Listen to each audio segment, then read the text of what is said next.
Le tourisme national a le vent en poupe, surtout lors de ce week-end prolongé de l'Aïd.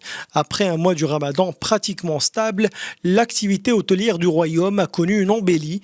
Plusieurs hôtels ont enregistré un taux de remplissage de 100% pendant la fête de Eid al-Fitr. C'est le cas pour la ville Ocre, Tanger et Agadir. Cette éclaircie est aussi présente grâce aux touristes étrangers. Selon les professionnels du secteur, le royaume a connu une forte affluence au cours du premier trimestre 2023 avec l'arrivée de 2,9 millions de touristes, soit une croissance de 17% comparativement à 2019.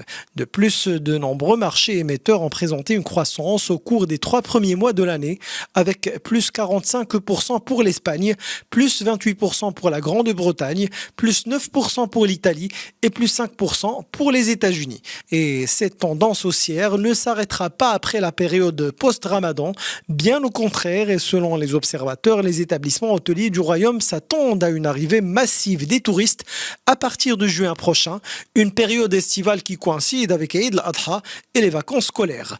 Les derniers 6 mois de 2023 seront donc très cléments en termes d'entrée en devises. Cet été connaîtra également l'ouverture de plus d'une trentaine de nouvelles lignes aériennes desservant 8 destinations marocaines. Il est à rappeler enfin que dans le cadre des efforts fournis par le gouvernement, le secteur touristique s'est doté d'une nouvelle feuille de route avec une enveloppe globale de 6,1 milliards de dirhams sur 4 ans, visant quelques 17,5 millions de touristes, créant pas moins de 200 000 nouveaux emplois et générant quelques 120 milliards de recettes de voyage en devises à l'horizon 2026.